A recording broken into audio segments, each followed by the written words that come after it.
Welcome, friends. It's time to get your cacao ready and settle in as we join for another episode of Megan Hopper Presents The Cacao Crowd, where we'll connect to heal, empower, and learn to love ourselves a little more each day.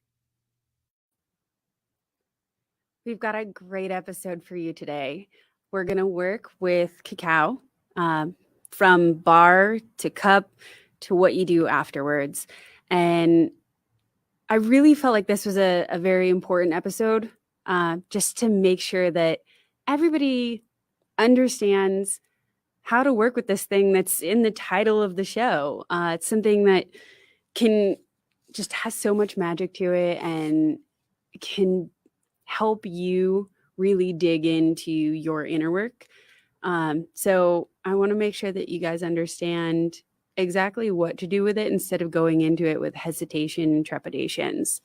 So if you've got a block, I know there were a lot of people that I saw this weekend out at one of the holistic fairs that I was working at in Anaheim who purchased a block. So thank you very much. And also your heart thanks you, because we're going to have a great adventure. So yeah, just taking a sniff of it. Oh, it's magic. It's magic. Because there are so many parts of the type of cacao that we're going to make today, I'm going to do things a little bit out of order so that we can get the water started and get that heating while I talk to you guys about some of the other parts that are involved with an at-home cacao ceremony of sorts. You can call it a ceremony, you can call it a workshop. It really depends on whether you're paying homage to the cacao and all that is inherent in the cacao, or you're really using it as a plant medicine facilitator. So to get started with the water, this is a bottle that I brought from home. I use a Berkey filter. When you're talking about the water that's going into your cacao, you want to make sure that it's as pure as it can be.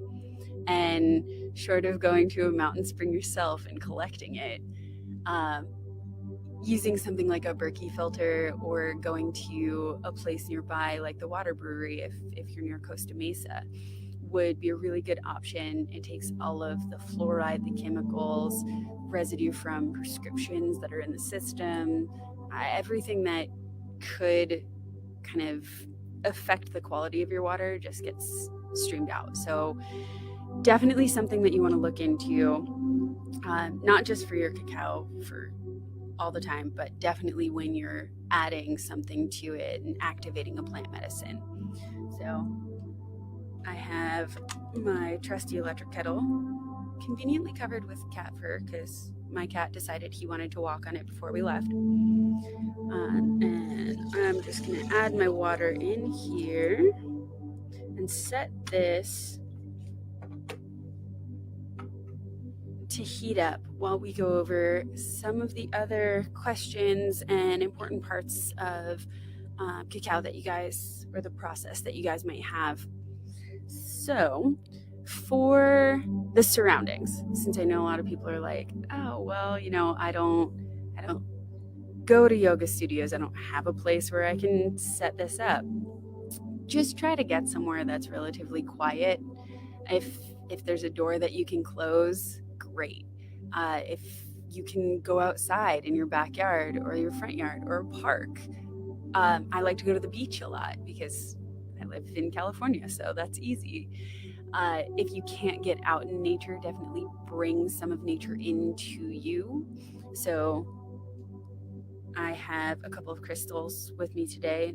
Trying to get them above my mic so that you guys can see them.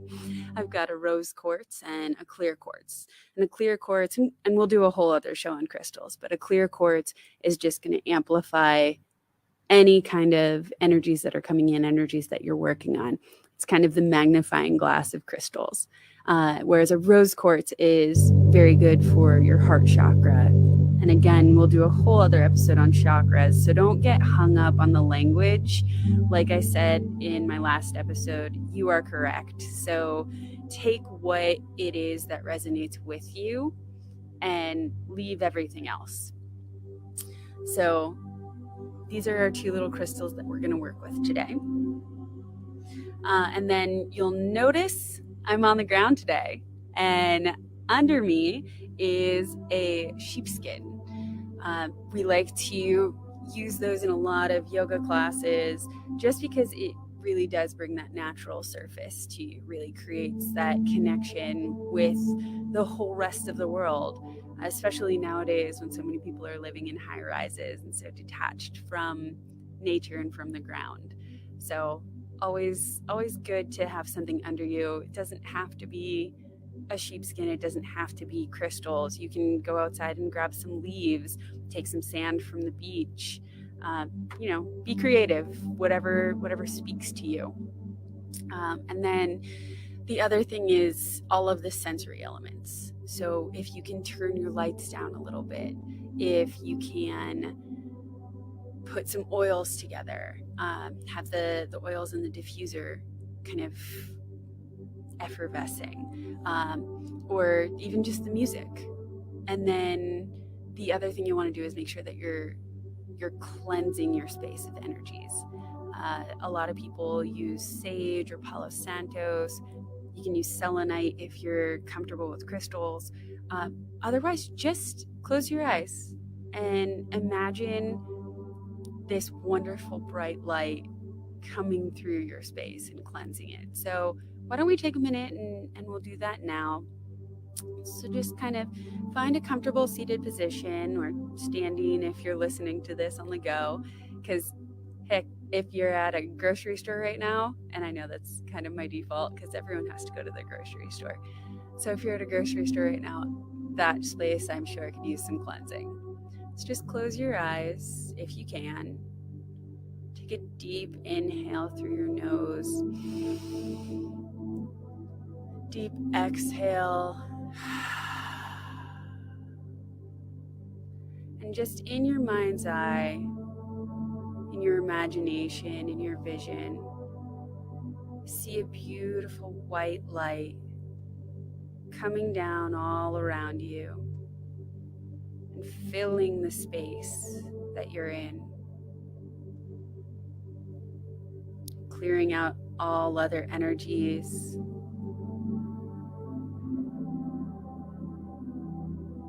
Leaving you with a blank canvas, so that going forward with this work, you're not fighting anything, you're not against anything. You can create from scratch. Take another inhale and let it all go. Blink your eyes back open. And after clearing that space, my water has boiled. So we can get to the first step, because again, like I said, the cacao that we're making tonight is multi-process. So I have some lavender that is from my friends at Mountain Rose Herbs. It smells so good. Just plain dried lavender. The little stems and little buds. And we're first going to make a tea with that. So you just need a little pinch. Just a little pinch. And I like to make my tea in a basket. And then always have a cover for your tea. Because anytime that you're making tea, it's the oils that are going to go up in the steam. And if the oils leave, then you miss all of the benefits of those essential oils. So you'll always want to cover your tea when it's steeping. Lavender itself, grab this, is great for anxiety, depression. It's anti-inflammatory. It can help with headaches. It's antifungal. So if you've got some kind of infection or something that you're concerned about, it can help there.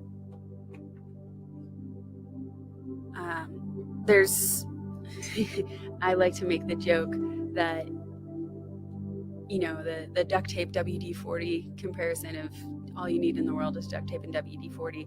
If you're talking about oils, all you need is lavender and tea tree. Because if lavender can't calm it or kill it, tea tree can, and then you're set.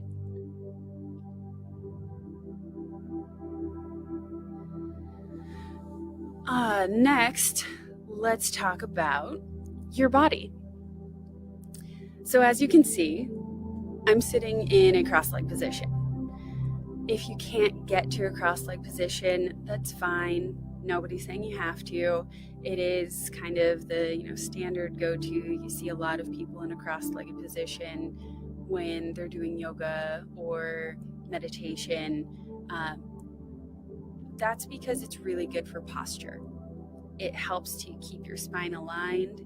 It helps to keep you feeling like you have this string coming out the top of your head that's pulling you into your perfect alignment, where it's easier for that energy to move up and down your spine.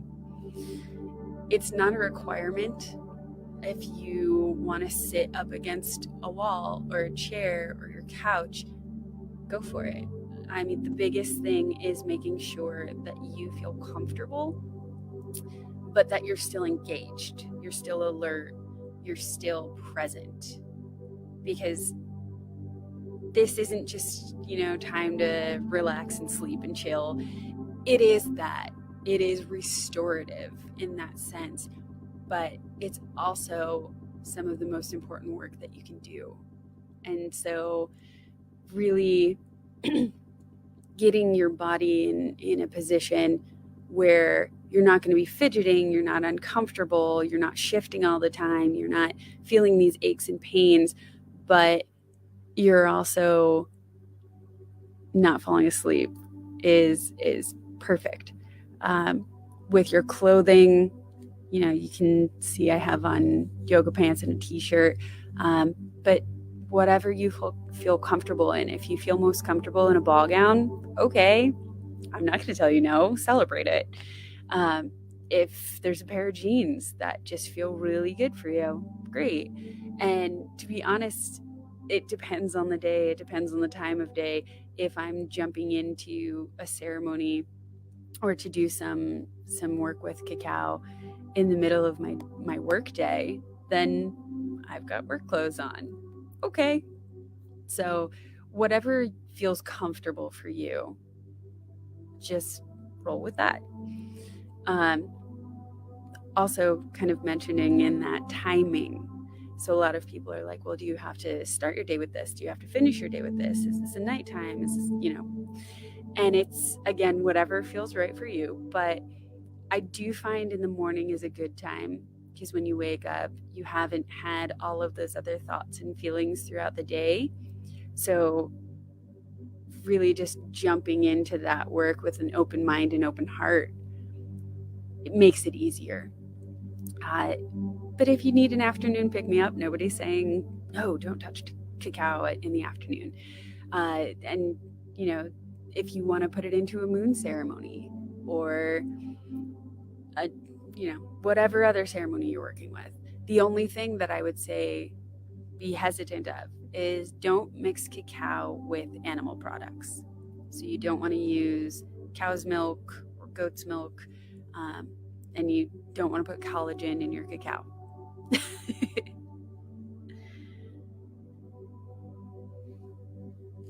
So in preparing the cacao, this is the standard form cacao comes in. It's usually a bar, usually little discs, wafers. So one of the two of those, the wafers don't necessarily need to be crunched up as much, but with a bar, you can just put it on a regular cutting board with a good sharp knife, and you'll press it open. And we can unwrap this one.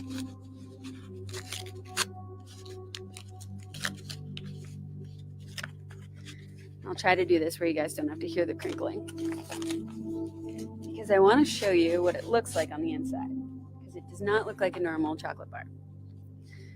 So if you can see this, yeah, you can. It's got all of these spots, and that's what we call a cacao bloom. That's just the sugars inherent in the cacao coming out and making themselves known, saying hi. The only thing it does is make cutting it much, much easier, because when it's got the blooms on it, the more blooms it has, you can just push the knife on it and it'll crumble. So this one will be much easier to chop than the last one I did. However, for the sake of the show and for the sake of not having an unwieldy knife in my car, I pre-chopped it. So this is pre-chopped cacao. And usually you'll use about 1 to 1.5 ounces in your cacao each day, depending on how you feel, if there's other things that you're taking. The contraindications are up on my website. So if you have any concerns with other things that you're taking, please look at that. Please talk to your medical professionals. Always talk to a medical professional before adding anything. But definitely if you're concerned about it, ask the question, because cacao is a natural antidepressant, so it can have some interactions there.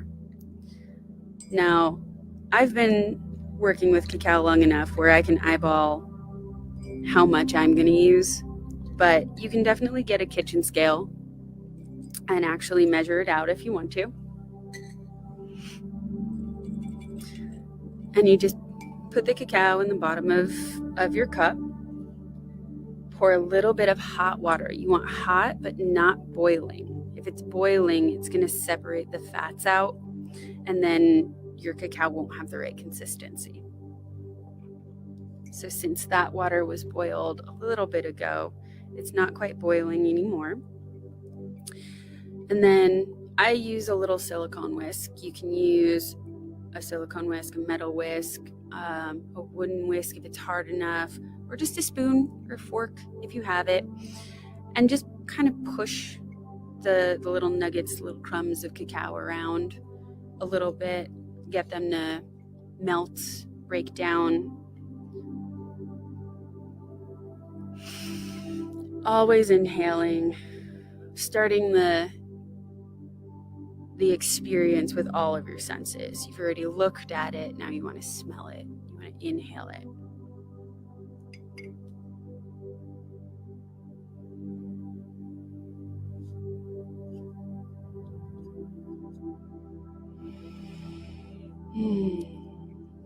Love the smell of cacao in the afternoon.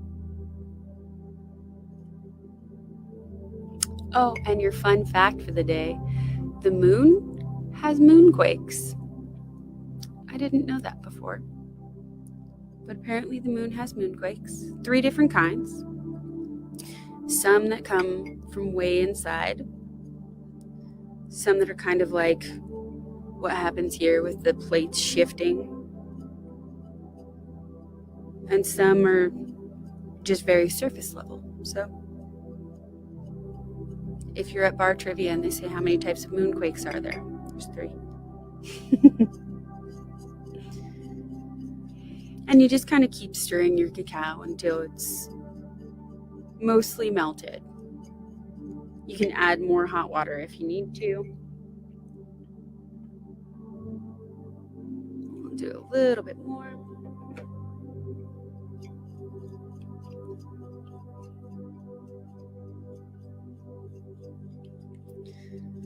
And once your cacao is melted, that's when you'll add any of the other ingredients that you're working with. So last time we had cardamom and cayenne, a little bit of sea salt. Today, we already started our lavender tea that we're going to be using as the predominant base, but I also have, from one of my favorite little places, a vanilla bean paste from Fermentation Farm in Costa Mesa. If you have not been there, it's an amazing little store and restaurant that they use all farm-raised everything. All of the local farms deliver eggs and meat that you can buy. They make their own kraut and their own yogurts out of coconut. They have kefirs, they have kombucha bar, they have June, all the things that you could want. So definitely a place to check out if you're near Costa Mesa. And now that we have our tea all steeped, we can take the top off of that. Love the smell of fresh lavender tea. So good, so calming. I'm going to leave this studio smelling like lavender, and everyone else is just going to have very chill shows. So if you're listening to anybody else who's on Sitch Radio tomorrow, they're going to be blissed out. And you can just pour that in and pour it over my little scarf. My scarf will smell like lavender now too. It'll be wonderful. And then you just want to mix everything together. Make sure it's all together so that when you take a sip, you're getting all of the components. There's actually a story that I was told by my one of my teachers in Guatemala, Keith, of Keith's Cacao, who will be joining us next week too, to talk about empaths. But he tells us the story all the time of the cacao spirit and the vanilla bean, and how one wouldn't go without the other. So now they're just a perfect match. And it's so true. If you put a little bit of vanilla into your chocolate, it just brightens up any chocolate. So, yeah. And now, with our cacao prepared and our setting all as quiet and chill as it can be, getting some nature in there, ourselves in a comfortable position, we're ready to start doing the work. So just first, take the inhale, big inhale of your cacao, letting the scent fill you.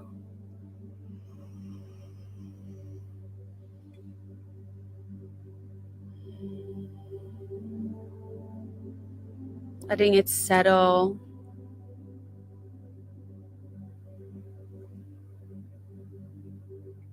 Tasting the herbs that you've put in,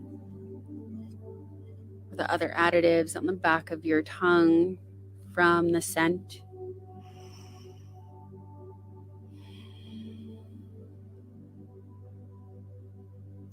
And again, as I've said, if any words that I say do not resonate with you, please leave them there and take what does. Because now we're going to do a blessing of our cacao. It can just be a thanking of our cacao if blessing doesn't work with you. Just whatever works for you. And you can close your eyes, you can leave them open. Again, your choice. So just inhaling again.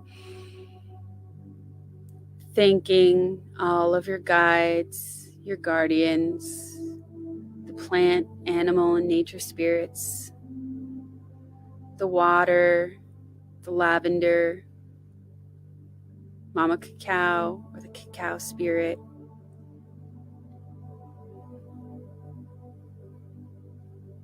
All of your friends and family, seen and unseen, for filling you and your cacao with the vibrations for you to have the best day possible today, tomorrow, and through the weekend.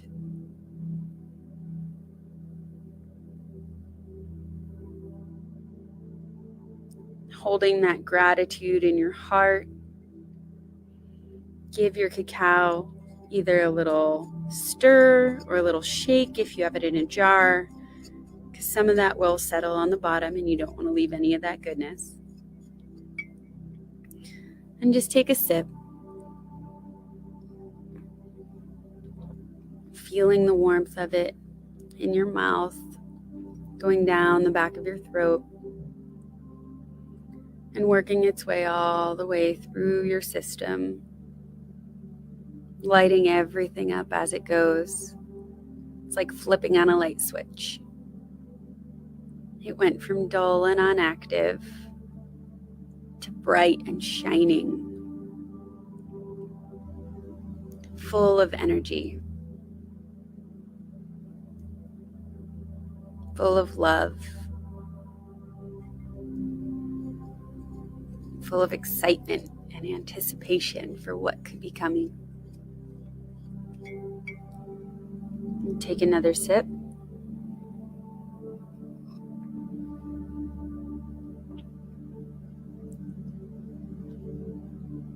And feel that light expanding within you,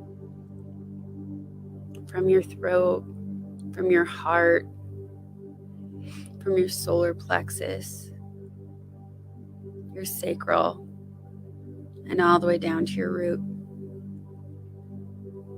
all the way up to your third eye and out your crown.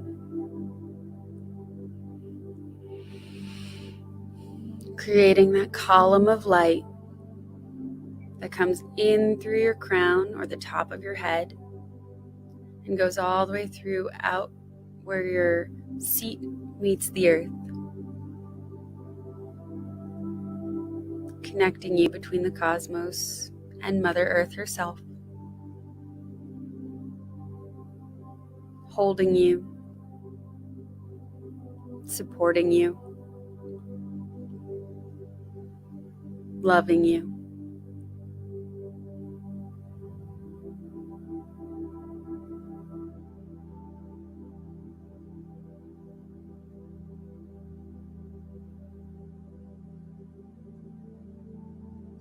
Taking another sip.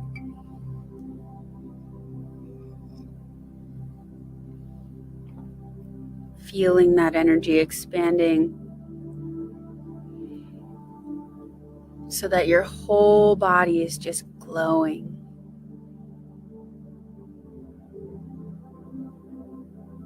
Kind of like we did with the space.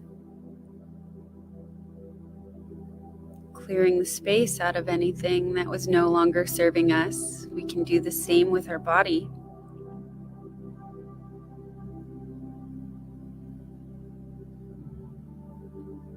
All you have to do is allow.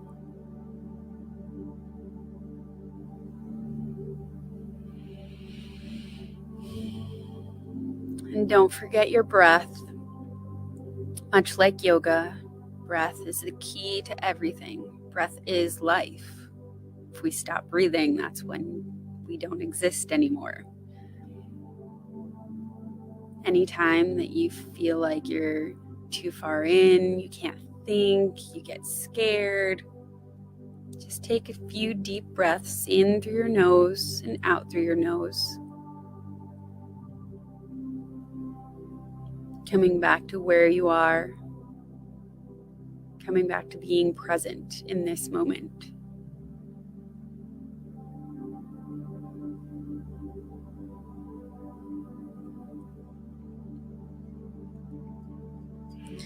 And once you've finished your cacao or you feel like you've had enough, feel free to meditate for as long as you'd like. Sometimes I like to use it as a booster for creativity as well. It's a very good catalyst for creative ideas. So if you're a writer, an artisan, maybe you're just getting ready to cook dinner, see what happens if you have the energy of cacao behind it. And then once you've done the work that you were setting out to do with cacao, and it might have changed, always set your intentions, never your expectations, leaving room for the universe to add in its magic. But once you feel you've reached a completion point, then it's time to reground. And grounding is the term we use to mean being in your body, being fully in your body, being present on this planet, being in this experience, feeling the ground. Because a lot of times when we go into energy work, when we go into ceremonial states, transcendental states, we're working with our higher self, our conscience, our conscious, our whatever word you want to use, our soul, but what we equate with the more ethereal and the like up there. So grounding just brings us back here. And in order to ground, there's a few really easy things you can do. You can move. Moving brings us back into complete work with this body, because then everything is focused on moving my fingers, on moving my arms, on getting these reactions to happen. Another thing you can do is have a snack. Now I have some Moon Juice Rainbow Seed Crisps here, which are absolutely delicious, and coincidentally, red. Red is the color associated with your root chakra. And again, we'll go into this in far more detail in another episode. But by having something that's red, those foods are usually the most grounding. So this one has beet in it. So I could have some of this, and then that would help ground me. Another option, because anything that's really tactile, like moving, is going to get you grounded, you can jump in the shower and concentrate on feeling the drips, every single drip hitting your skin. Or if you're doing this in a place where you can't shower, put your hands under a running faucet and really focus on feeling the water on you. That'll help you get back into your body and reground. And you can do that anytime during the day. It doesn't have to be after you've had cacao, after you've sat and done work. If at any point during the day you feel kind of flighty, you feel not quite right, your body feels a little shifty, a little shaky, you're getting some brain fog, whatever it is, any of those exercises are going to help bring your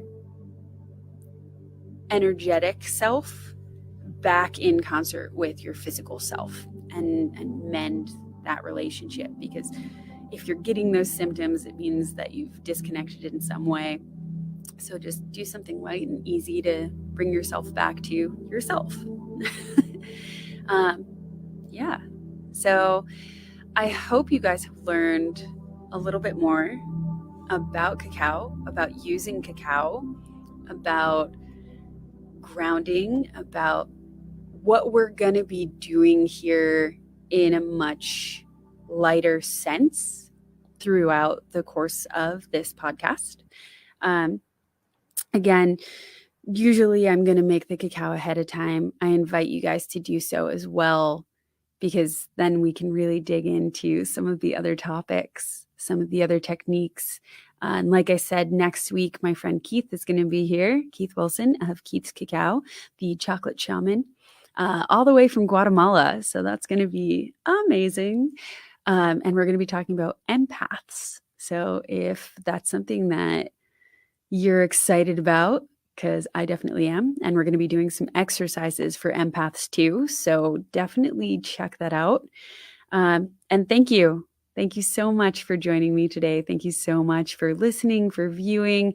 Keep your questions coming. I've already gotten some that have sparked ideas for full shows, so you're going to get more than a little bit of an answer. But so much love for you guys. Thank you.